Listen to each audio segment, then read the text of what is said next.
स्वागत करते हैं हमारे आज के खास मेहमान का, जितेंद्र सोलंकी, जो कि एक जाने माने फाइनेंशियल प्लानर हैं। अब हमारे साथ जुड़ चुके हैं। जितेंद्र जी, बहुत बहुत स्वागत है धन दौलत पर आपका। तो सबसे पहले हम आपसे जानना चाहेंगे कि आप हमारे दर्शकों को ईपीएफ की विशेषताओं के बारे में बताएं और साथ ही साथ इनके बेनिफिट्स के बारे में भी बताएं।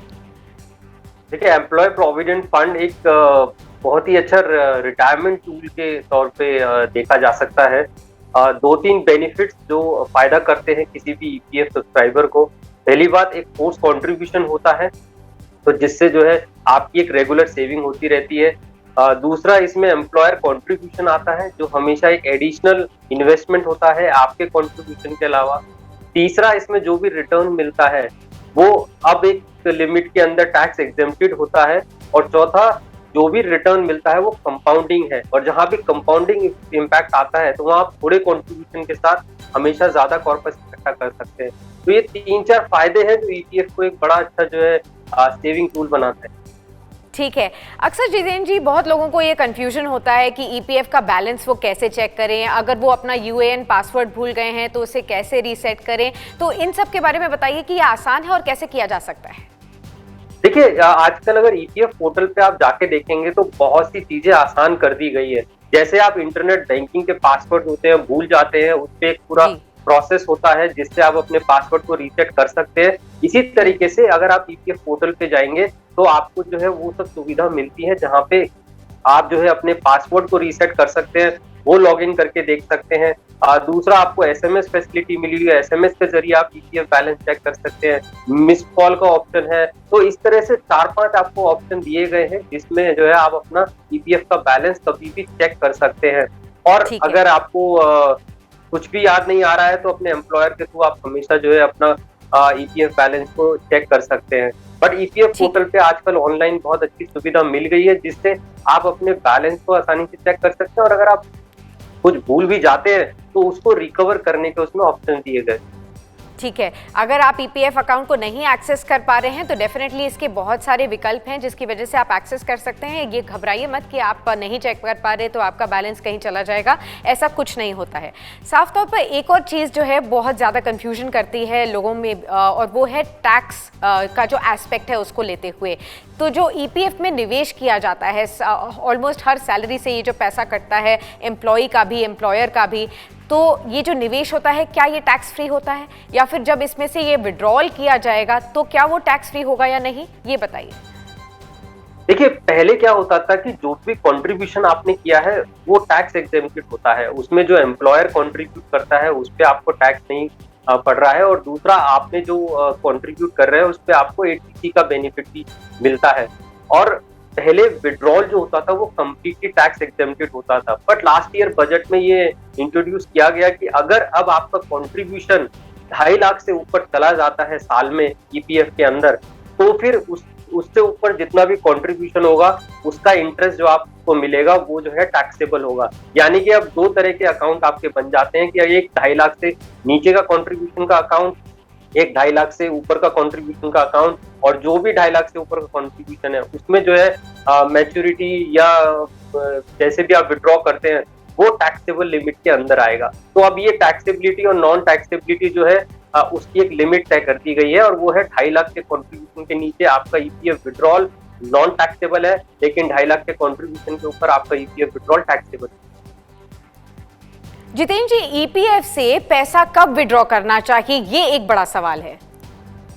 जी, देखिए, आमतौर पर तो आपको पहले रिटायरमेंट से पहले विड्रॉ करने का ऑप्शन दिया गया है, बट मेरी राय ये है कि ईपीएफ को हमेशा एक रिटायरमेंट टूल के तौर पे देखना चाहिए, क्योंकि जो एक रिटायरमेंट प्लानिंग है वो एक आपकी लाइफ का बड़ा हिस्सा होता है, और आमतौर पर हमने देखा है कि यही एक वो हिस्सा है जहाँ पे लोग प्लानिंग कम करते हैं। तो एम्प्लॉय प्रोविडेंट फंड जहां तक हो सकता है इसको विड्रॉ आप अपने रिटायरमेंट के दौरान ही कीजिए, रिटायरमेंट से पहले विड्रॉ आप ना करें।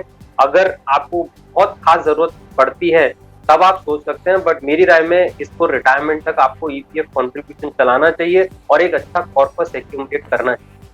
जी बिल्कुल, तो ये बात तो समझ में आ गई कि रिटायरमेंट के दौरान ही आपको इसे विड्रॉ करना चाहिए, लेकिन किसी कारणवश अगर किसी को ईपीएफ पहले विड्रॉ करना हो तो वो कैसे किया जाए?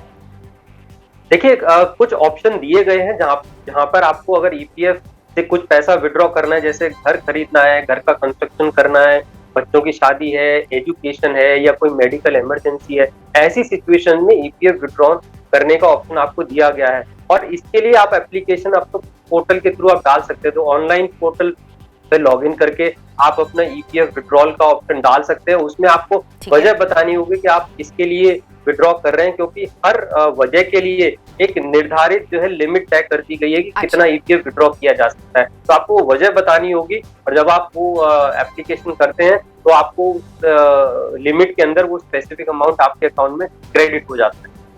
ठीक है, तो ये जरूर ध्यान रखें कि अगर आप इसको प्री मैच्योरिटी अगर आप विड्रॉ कर रहे हैं अपना ईपीएफ का अमाउंट, तो उसके लिए जो एप्लीकेशन दी जाएगी उसके लिए आपको एक लिमिटेड तौर पर ही आपको ईपीएफ विड्रॉल का ऑप्शन मिलेगा। तो आपको जरूरी नहीं है कि सारा पैसा जितना है वो आपको विड्रॉ करने के लिए ऑप्शन दिया जाए, तो इस बात का जरूर ध्यान रखें।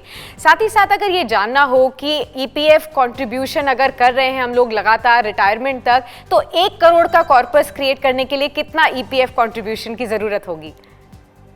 देखिए, ईपीएफ में 2-3 चीजें अजम्पशन पे होती है। एक तो ये कि आपके साथ साथ आपका एम्प्लॉयर का कंट्रीब्यूशन जाता है। दूसरा, ईपीएफ कंट्रीब्यूशन आपका बढ़ता है जैसे जैसे आपकी सैलरी बढ़ती है।